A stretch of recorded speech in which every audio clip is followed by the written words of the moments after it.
Hello, ladies and gents, and welcome back to the Tartan Stand. And we have a wee special here, the Dundee Derby. I cannot wait to dive into this one. Obviously, Jay is going to be absolutely gutted. But how are we all doing, lads? I know it's going to be a wee stupid question to you, Jay. But how are you, Alan? I'm absolutely fantastic. You hungover? No, actually, I'm all right.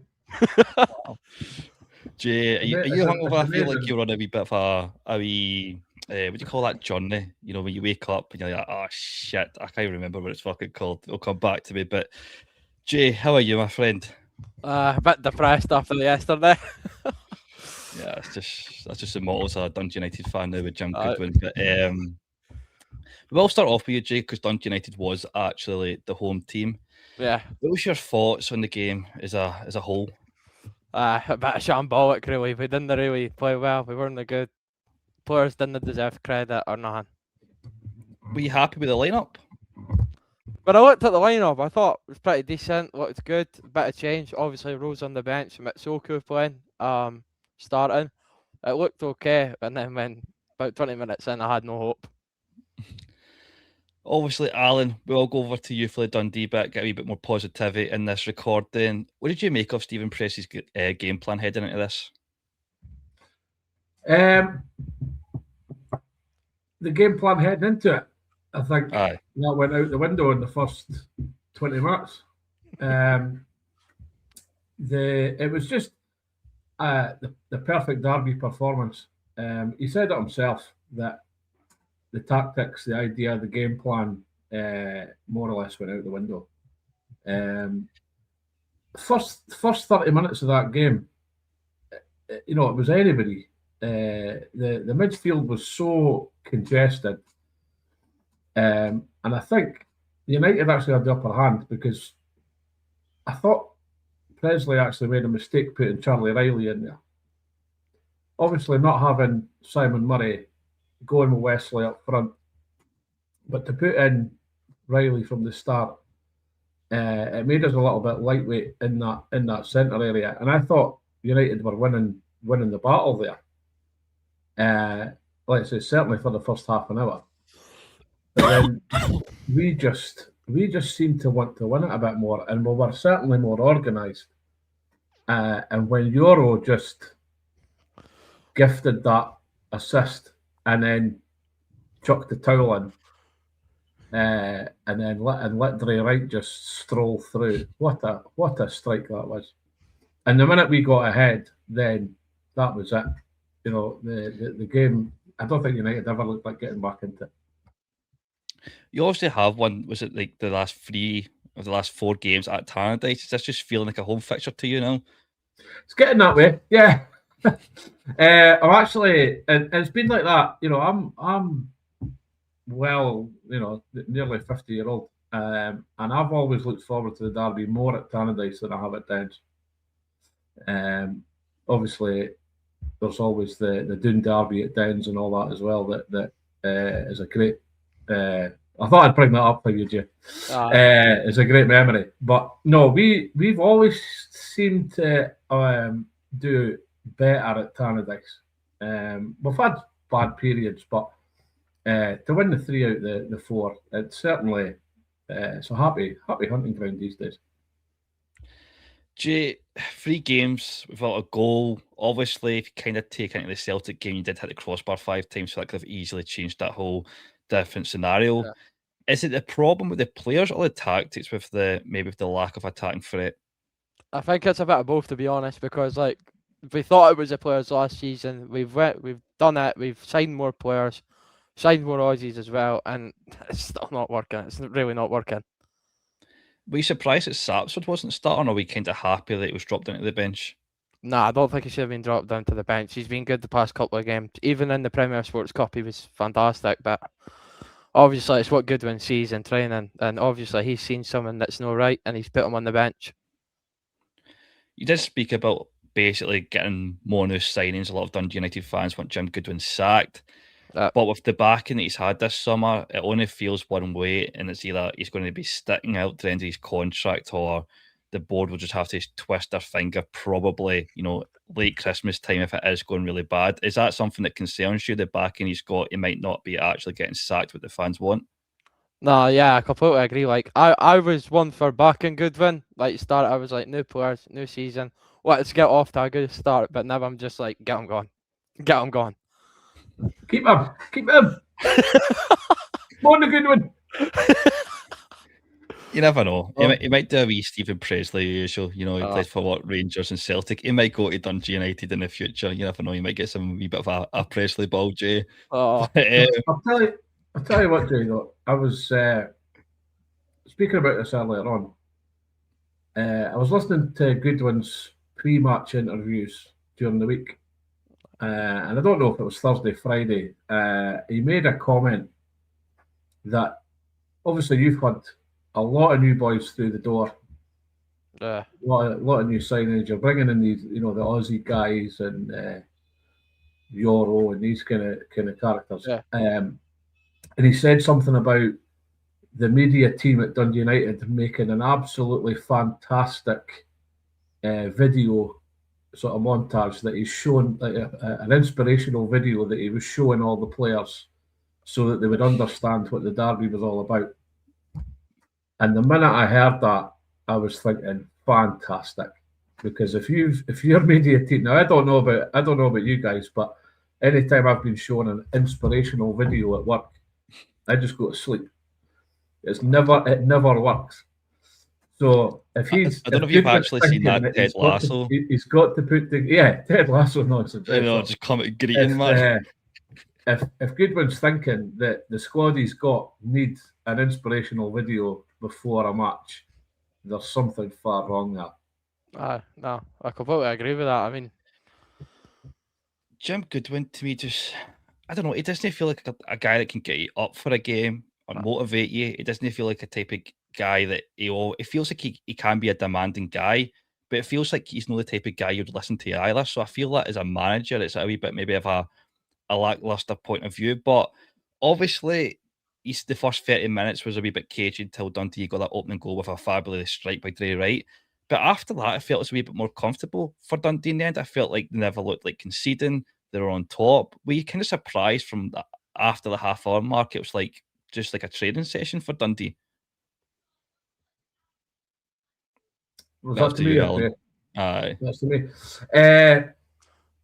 I wouldn't go as far as to say it was a training session.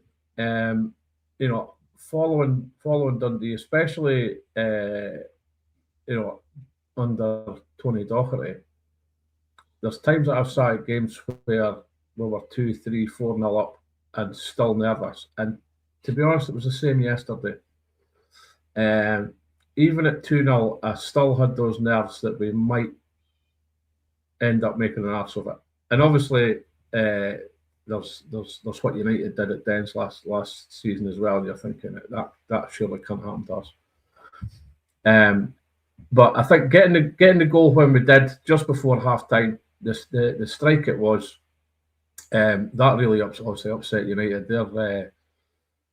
Their game plan was kind of torn up at that point. For us to then come out in the second half, to get the second goal, brilliant. And after that, United were trying to batter us. Like, they were really coming on top of us. And I thought at times we were sort of struggling to get out the box a little bit. But the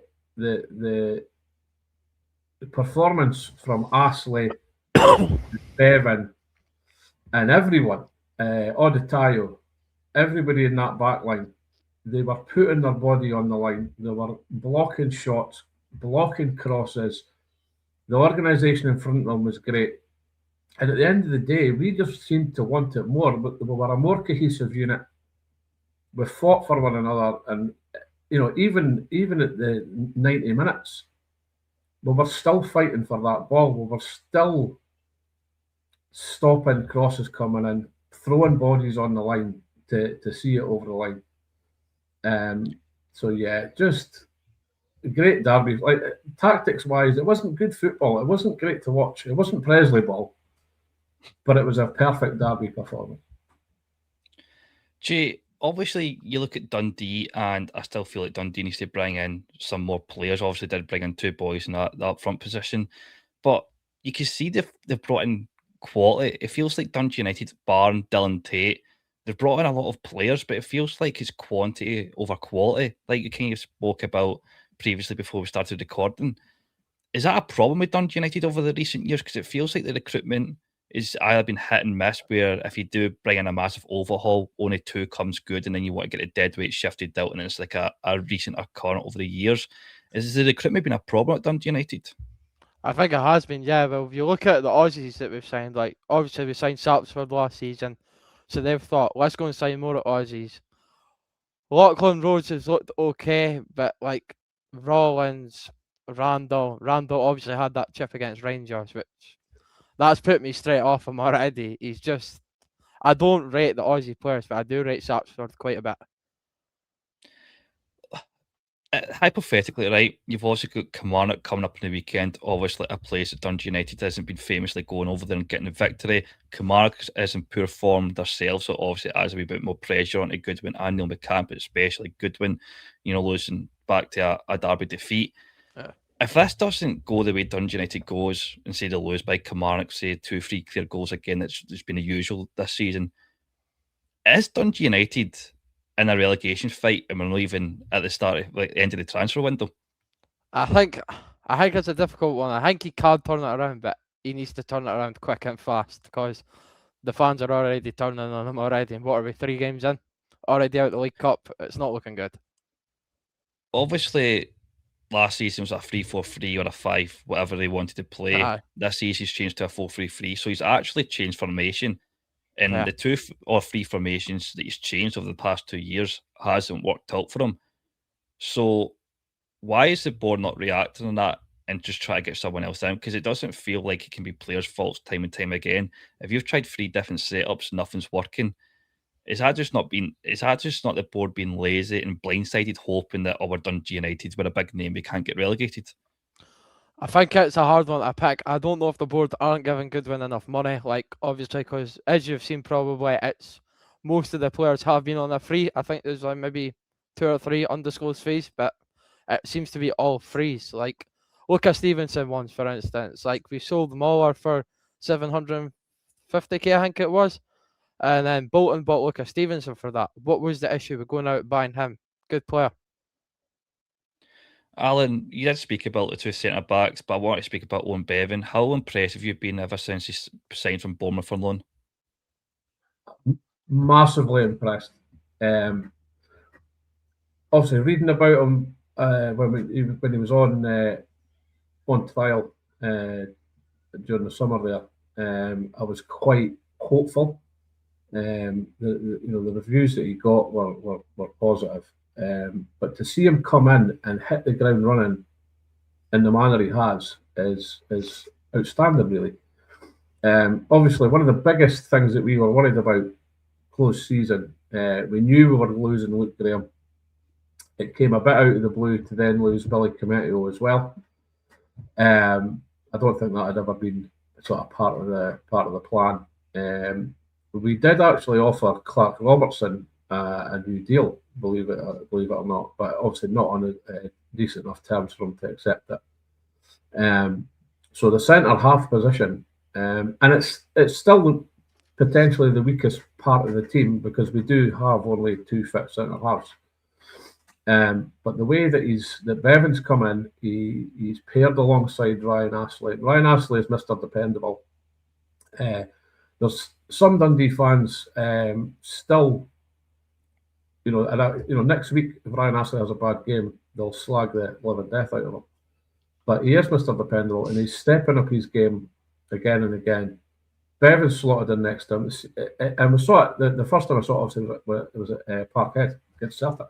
I thought the 2 of them were just on the same wavelength, and they both their positioning, their awareness of what each other are doing.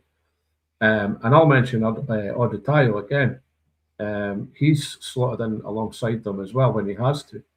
He was in the middle of the box, winning headers, winning tackles. Maybe it's the Presley thing, because Presley is obviously a defender. But yeah, Bevan's been an outstanding signing so far. I was obviously watching at home, so I don't know if both of you were at the game, etc. But it was I think it was Corey McLaughlin, whatever her name is, before the game made an interesting comment about Alan Forrest saying he's never really lived up to the heights, which I kind of disagreed with. Like, don't get me wrong, he was good at Livy. He never really made the jump to Hearts, but I always felt, going to Hearts or Hibs was maybe a step up too far for his level of ability. But it feels like he has did a lot for his career, and he's seen that in obviously Saturday night. Obviously the other Bevan have had the best of games. I think will very kind of get him quiet, but that's when you need your other winger to step up. And I thought Alan Forrest in Saturday night was literally unbelievable. Albeit probably should have put in a cross a wee bit earlier to make it potentially 3-0 in the dying stages of the game. But what was your thoughts on the Alan Forrest performance, Alan? Yeah, I thought he had a great game. Again, great sort of team player. He's slotted in really, really well. Obviously, he was playing up to yesterday. He's been kind of coming off the bench as a replacement for Joe Bevan on the right hand side. Obviously, we Presley moving Riley more into the centre behind Wesley to start with. Forrest got his start on the left, and I thought he had a fantastic game. The engine on him is unreal. I don't think I kind of realised that.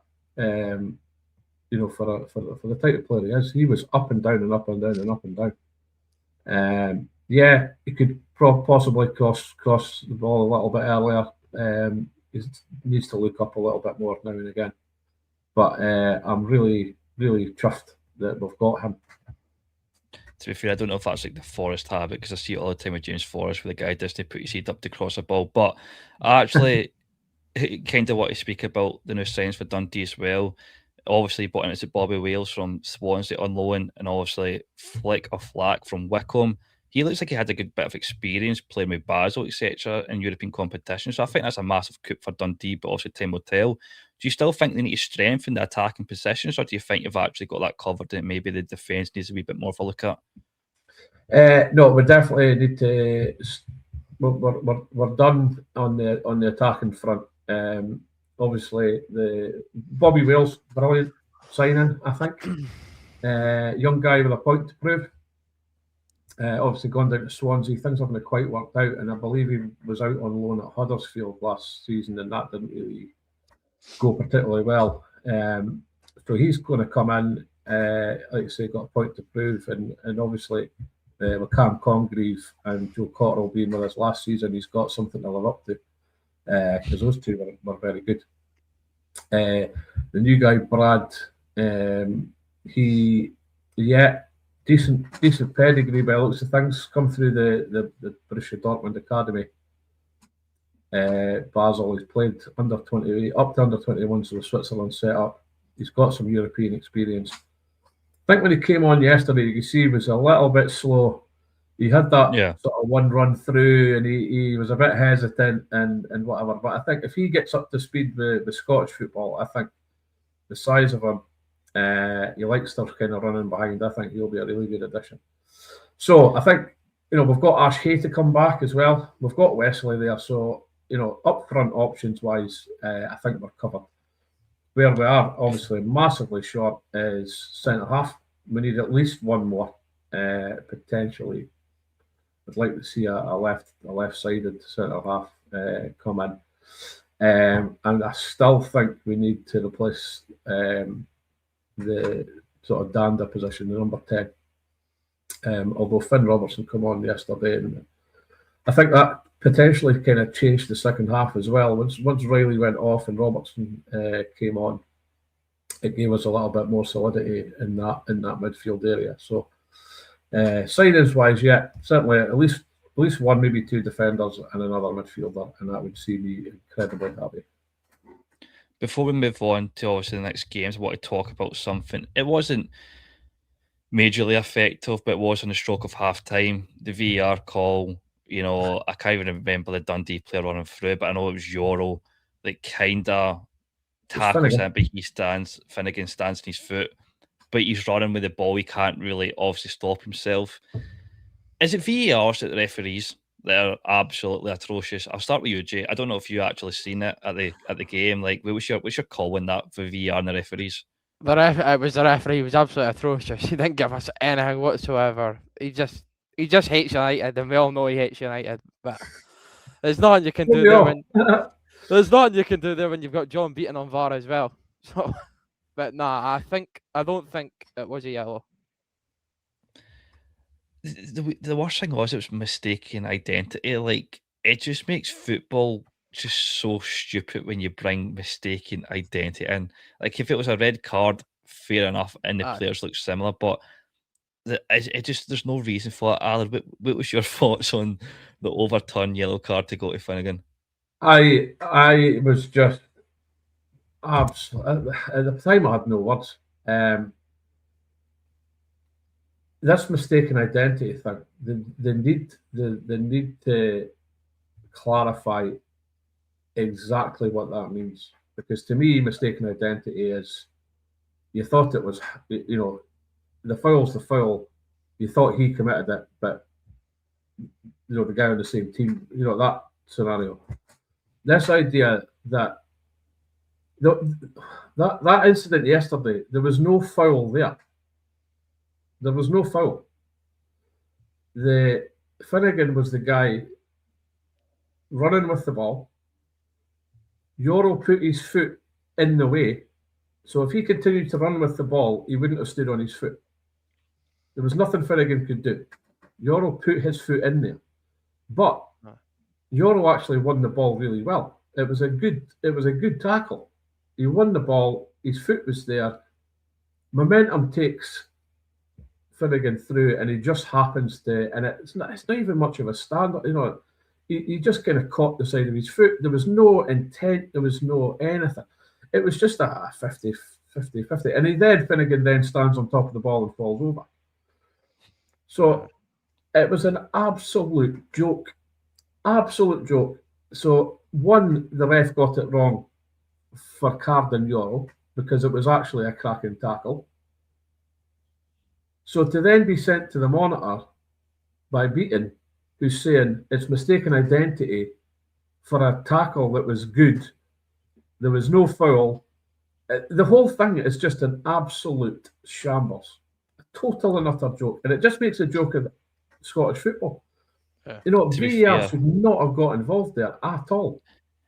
I agree with the VAR should have got involved, but I actually heard Rory Hamilton talk about it, saying it wasn't to actually go over to put the Dundee players. That was just David Dickinson's, himself had done that.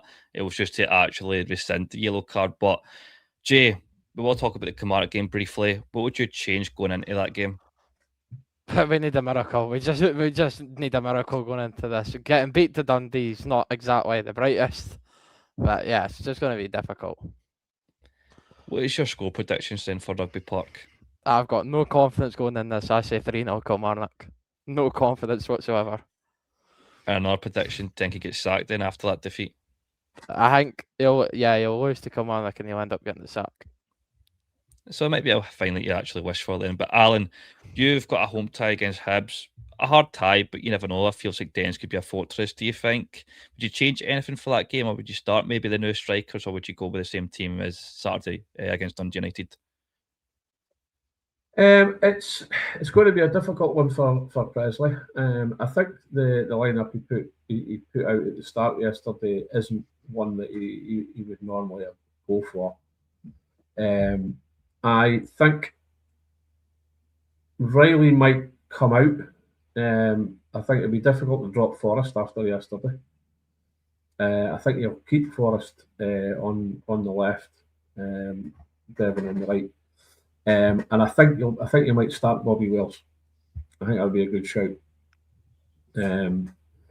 As far as predictions for the game go, it's getting really hard to predict Dundee. I'm always pessimistic. I've always been, never back your own team as far as betting and stuff goes.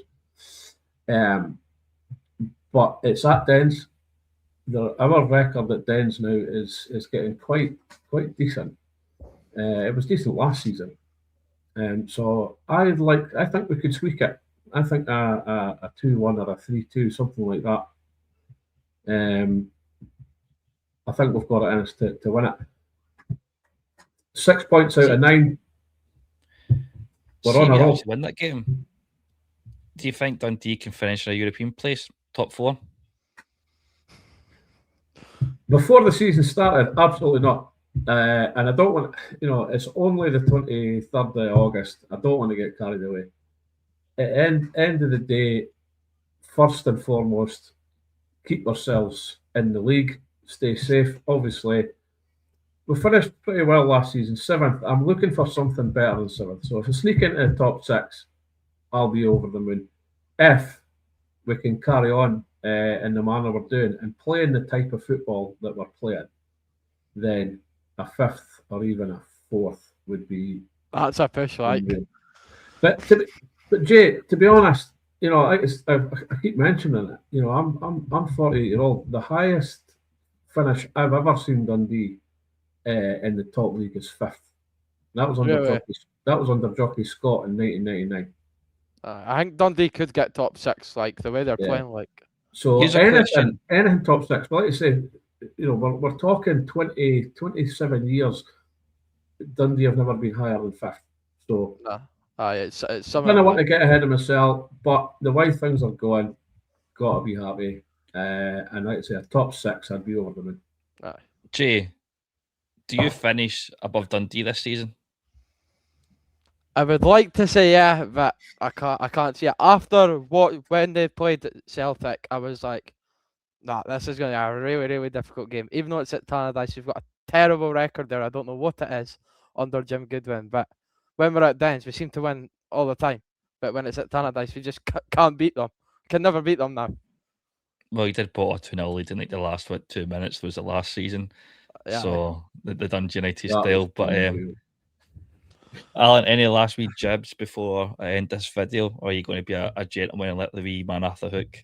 I'm in such a good mood that I'm going to let him off the hook.